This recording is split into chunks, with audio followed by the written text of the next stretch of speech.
I didn't want to do it at first, and they'd been after me to do one for about 2 years. And I thought, well... When Ricky Nelson died in that plane crash in 1985, everyone thought he was broke. His divorce cost $1 million. He owed money everywhere, and his kids were about to inherit nothing but debt. Then his brother found a will hidden away, and lawyers discovered something shocking. Record companies had been stealing from him for decades. What happened next turned his 4 children into millionaires, with settlement numbers so big the judge couldn't believe it. But there was one son who got nothing, and the reason why will make your jaw drop. Ricky Nelson was born on May 8, 1940, in Teen, New Jersey. But he wasn't just any kid.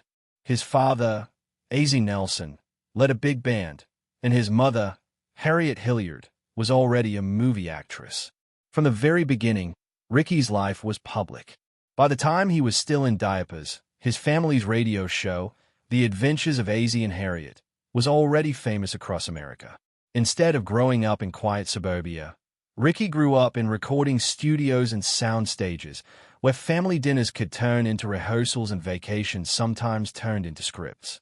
It was like living inside a permanent spotlight where everything felt scripted, even the ordinary moments. When Ricky was just 8 years old in 1949, he joined a radio show alongside his brother David. While most boys his age were trading baseball cards or riding bikes, Ricky was memorizing lines and cashing paychecks. He became a star before he even hit double digits. Audiences loved his natural delivery, and by age 10, he was already a household name. But fame came at a price. There were no birthday parties with classmates, no sports teams, just lights, cameras, and responsibility. Ricky didn't really get to be a kid. His playground was a studio, and his childhood, in many ways, was sacrificed for the family brand.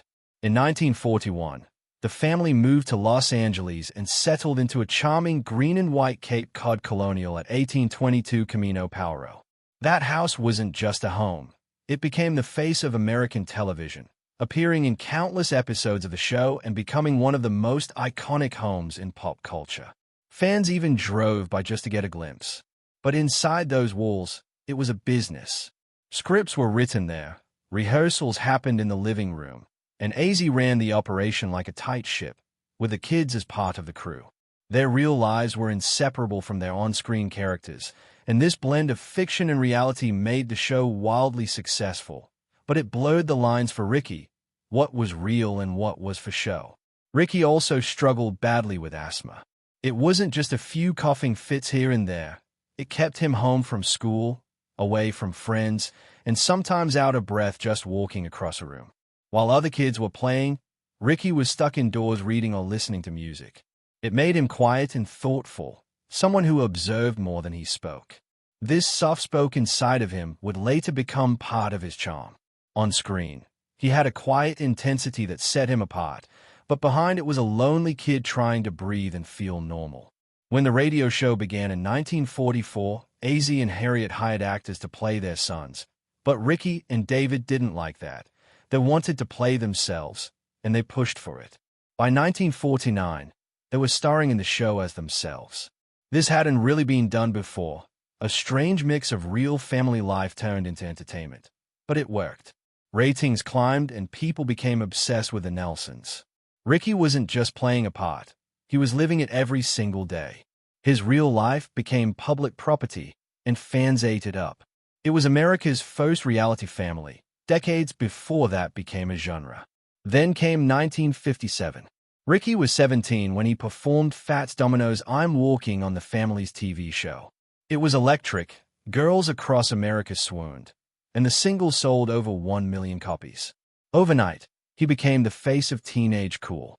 But off-screen, Ricky's life was already spiraling into something far more adult: parties, girls, fast cars. Fame opened every door, and Ricky walked through all of them. He was charming but wild, polite in interviews but rebellious behind the scenes. He started growing out his sideburns and slicking back his hair, tiny rebellions that annoyed his parents, who still wanted to keep control.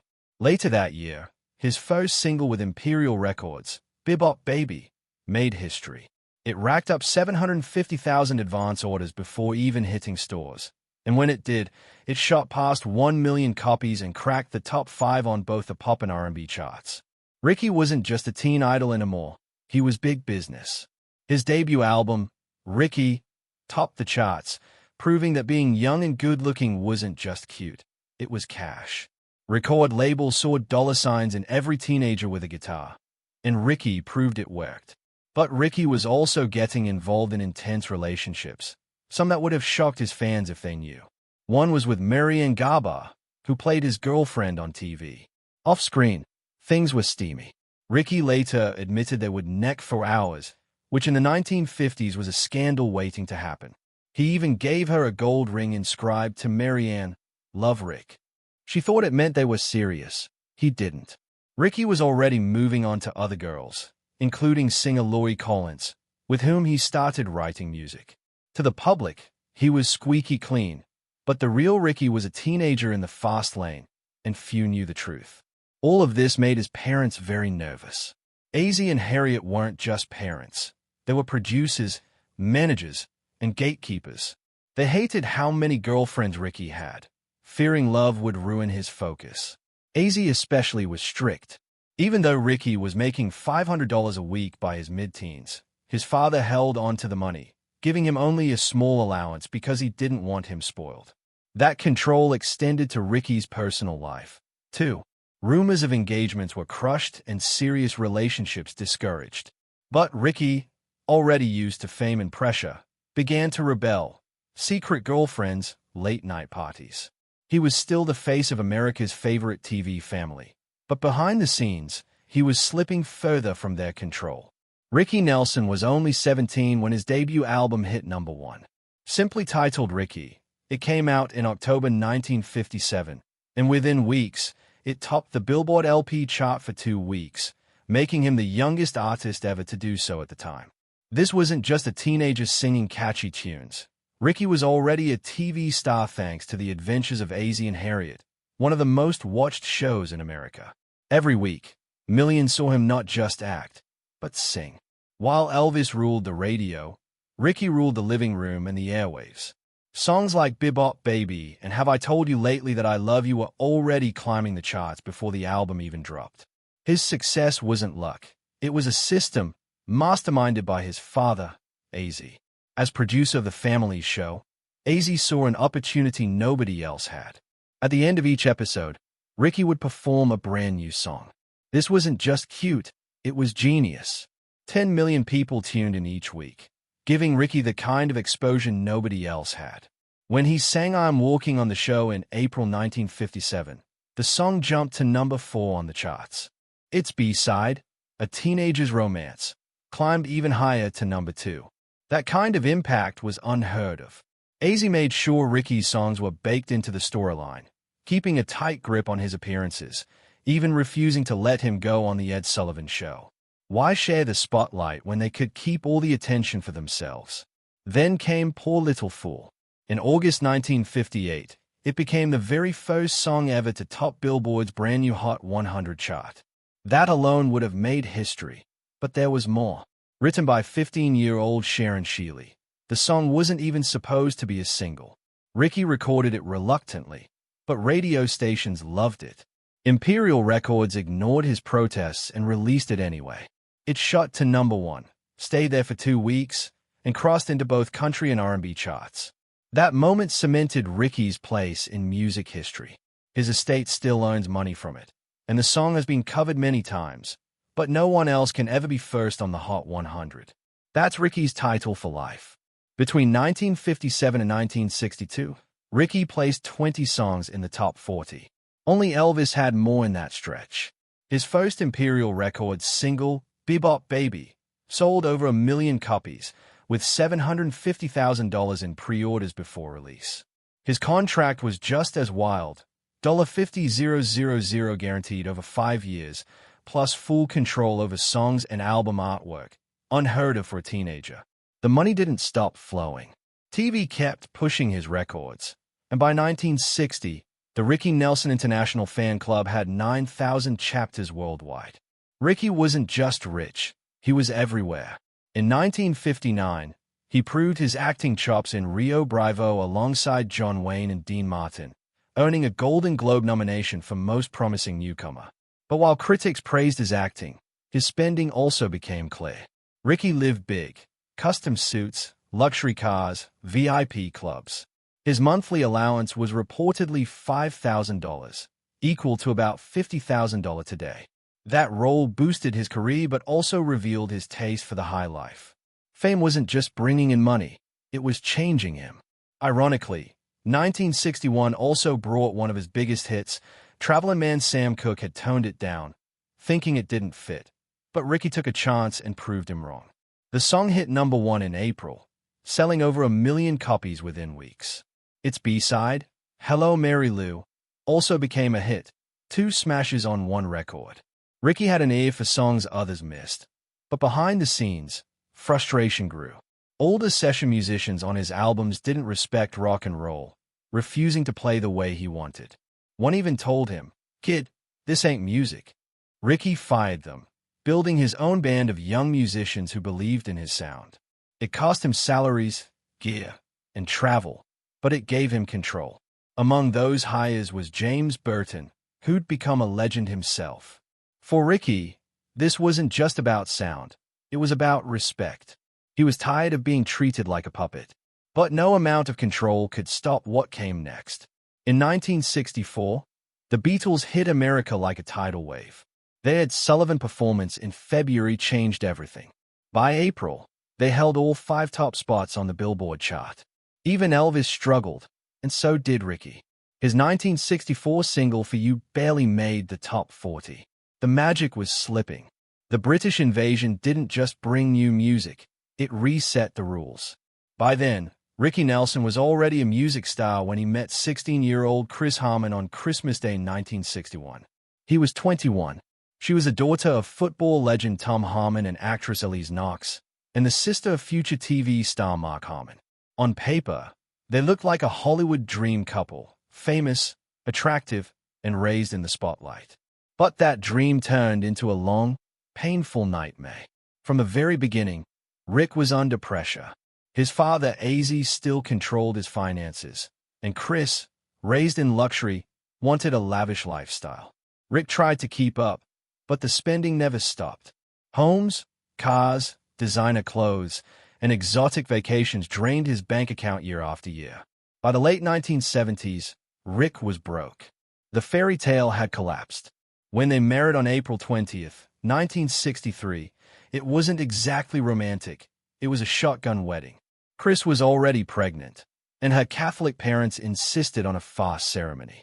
Rick, who wasn't Catholic, had to sign a formal pledge promising to raise their kids in the faith. It wasn't his choice, it was a demand. He had to take Catholic classes and go through the motions just to keep the peace. The wedding was supposed to be a celebration, but behind the scenes, it was about control, pressure, and putting on a show for the world. That pressure never let up. Strangely, Rick's parents loved Chris. They had rejected every other girl he dated, but not her. They were thrilled to link the Nelson and Harmon families. Chris had the right image, classy, connected, and from Hollywood royalty. It seemed like a perfect match, but that illusion faded fast. Rick, who had always followed his father's tight financial rules, now had a wife who wanted everything money could buy. They didn't budget. They just spent. When Rick's career cooled off in the mid-1970s, the Bills didn't. Chris wanted him home more, but Rick had to keep touring. He was stretched thin emotionally and financially, and the marriage that once impressed everyone ended with a $1 million legal bill. After their wedding, Chris even joined Rick on the adventures of AZ and Harriet. She played herself on the show and brought in her own income, but 2 paychecks just meant more spending. Neither of them knew how to save. They were surrounded by agents, assistants, and accountants, but no one stopped the bleeding. Rick, who once followed his father's strict money rules, was now throwing it all away just to keep up with the lifestyle. Chris, feeling trapped in a fake TV world and a crumbling marriage, started pulling away. By then, they were too far gone.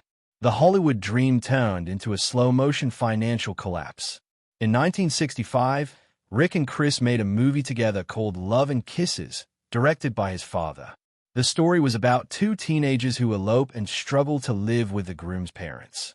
The plot was light-hearted, but the reality was dark. Their real-life problems were already bleeding into their work. Critics thought it was inspired casting, but no one realized how close the movie hit to home. Rick played a high schooler even though he was 25, and Chris's performance got little praise. Behind the scenes, their marriage was falling apart. AZ used the film to play out private issues, putting personal drama on screen in a way that felt more painful than entertaining. It was awkward, uncomfortable, and prophetic. By 1969, Rick was desperate to escape the past. He formed the Stone Canyon Band to reinvent himself, blending country and rock before it was trendy. He recruited Randy Meisner, who would later join the Eagles. The band had potential, but the timing was rough. Rick went from headlining big venues to performing in tiny clubs for little money. Meisner quit, saying he wasn't making any money and felt stuck. The albums Rick Sings Nelson and In Concert were ahead of their time but didn't sell. Rick was chasing artistic freedom while watching his fame and finances vanish. He was determined to prove himself as a serious musician, even if it cost him everything, and it nearly did. Then came the moment that shattered him. On October 15, 1971, at Madison Square Garden during a rock and roll spectacular, Rick showed up expecting love but got booed. He dropped the Y from Ricky, trying to move forward with a new sound, and played honky-tonk women. The crowd wanted the old hits. Some said it wasn't about the music, blaming police action in the crowd, but Rick believed the message was clear. They didn't want the new him. He left the stage humiliated and watched the rest of the show from backstage. Eventually, he was convinced to come back and play the classics. The audience finally cheered, but the damage was done. That night broke something in him. But out of that disaster came a surprise. In 1972, Rick wrote Garden Party. It was personal, raw, and real. The chorus said it all. You can't please everyone, so you got to please yourself. That song struck a nerve. It hit number 6 on the Billboard Hot 100 and went gold. For a moment, Rick was back. It was his first top 10 hit in nearly 10 years, and fans who had written him off were now singing along. But it didn't last. Follow-up singles like Palace Guard went nowhere. By 1974, his record label didn't know what to do with him. Albums like Windfall flopped. He started playing amusement parks, took minor TV roles, and then MCA dropped him. Garden Party became both a victory and a farewell. Rick Nelson was once the golden boy of American pop, but by the mid-1970s, his life was spinning out of control. His marriage to Chris Nelson was falling apart, held together only by appearances. Rick was touring constantly, trying to keep up with their lavish lifestyle, private schools, luxury homes, and a mountain of bills. But the more he worked, the more distant he became. Chris felt abandoned. Rick felt trapped. Their conversations turned into arguments, and the home they'd built became a battlefield. In 1977, after another long tour, Rick came home expecting warmth. Instead, he found himself locked out. Chris had moved all his belongings into a rental house, and when he got there, she was inside with 2 Los Angeles Rams cheerleaders. Rick was shocked and humiliated. That moment made it clear there was no going back. Chris claimed she did it for the children, blaming Rick's alleged drug use. Rick's team denied it all, but the damage was done. Their marriage was broken beyond repair. In 1980, they tried again. Rick bought Errol Flynn's old mansion on Mulholland Drive for $750,000. It was meant to be a fresh start, but Chris demanded he quit music and become an actor. Rick couldn't. He was drowning in debt and needed to tour just to survive. The mansion didn't bring peace. It brought more stress. Rumors swirled that it was haunted. The family heard noises. Lights flickered, and the money kept bleeding out. The dream home became a nightmare. The divorce turned ugly. Chris accused Rick of drug abuse and being an unfit father, saying their kids would die if she stayed. Rick fired back, accusing her of alcohol abuse and leaving the kids to the staff. The court battle dragged on for 5 years. Over $1 million was spent on lawyers alone. Both sides were emotionally wrecked, and the children were stuck in the middle watching their parents tear each other apart. By the end of 1982, it was over. The divorce was final. Rick was ordered to pay $4,000 a month in child support. He had joint custody of his 4 kids, who ranged in age from 8 to 19, but he was nearly broke. The legal fight had drained him. He kept touring night after night just to keep up with the payments. The emotional weight of it all never lifted. His health declined, his spirit dimmed, and the happiness he once knew seemed gone forever. By 1985, Rick was desperate for a comeback. But there was one problem. He hated flying. Still, he refused to travel by tour bus, so he bought a used plane for $118,000. It was a 1944 Douglas DC-3 that had once belonged to Jerry Lee Lewis. Rick thought it would save him money and give him privacy, but the plane was a mess. The engines were unreliable, parts failed often, and the band had to push it off the runway more than once. Everyone was afraid of that plane. Guitarist Bobby Neal's wife begged him not to fly on it. Bassist Patrick Woodward had already survived 2 emergency landings. Pianist Andy Chapin didn't want to board either, but Rick ignored all the warnings. He needed the money. He couldn't cancel shows. In September, engine failure forced him to miss a fair date, a massive opportunity. On December 31st, 1985, the plane delayed for hours with another mechanical fault. Still, Rick boarded it. They were flying to Dallas for a New Year's Eve show. Somewhere over Texas, smoke filled the cabin. It was so dense that the pilots couldn't see the instruments. The main pilot, Brad Rank, was forced to stick his head out the side window to fly blind. Around 5:14 p.m., the plane crashed in a field just 2 miles from a landing strip near Dallas. Witnesses said it was trailing black smoke and flying unevenly before it clipped some trees and exploded into flames. The wreckage was scattered over 150 yards. The only survivors were the pilots, who escaped through cockpit windows. Everyone else, 7 people, including Rick, died in the inferno. Rick was only 45. His fiancée Helen Blair was with him along with 5 members of his band and crew. Sound technician Donald Clark Russell, pianist Andy Chapin, drummer Rick Intveld, guitarist Bobby Neal, and bassist Patrick Woodward. The crash was so horrific that authorities needed autopsies to identify the remains. The music world was stunned.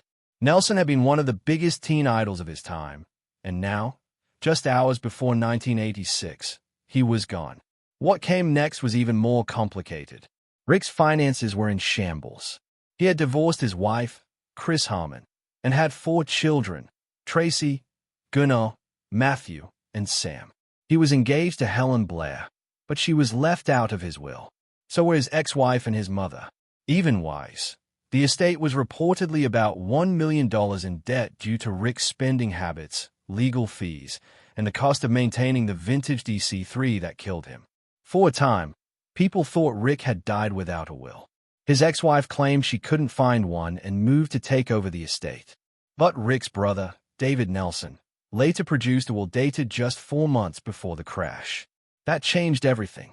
The will named only Rick's 4 children as heirs and appointed David as the executor.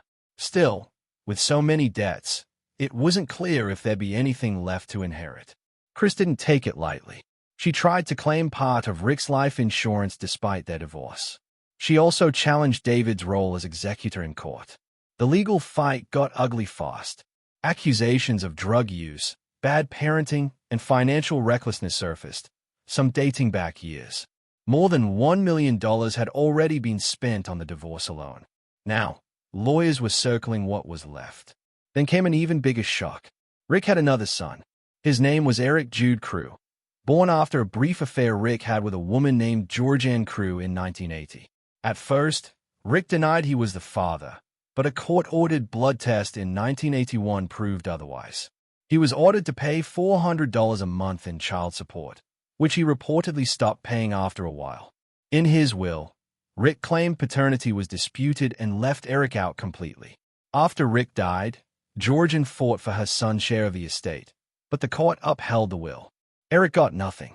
At the same time, Helen Blair's parents filed a wrongful death lawsuit. They claimed the plane crash was caused by poor maintenance and wanted compensation. The families of the other passengers also joined in. More lawsuits followed. Creditors filed claims. Georgianne pressed for Eric's rights. Chris continued to fight for insurance money. The estate looked like a sinking ship with too many hands grabbing for scraps. But what everyone missed was that Rick's real fortune wasn't in cash or property. It was in his music. His catalog and royalties, especially from digital formats like streaming, were worth a hidden fortune. The problem was record labels were quietly stealing it. In 2011, the Nelson estate sued Capitol Records for $100 to $250 million. The lawsuit accused Capitol of hiding unmatched income, money it claimed couldn't be linked to specific artists, and underpaying Rick's estate on digital sales.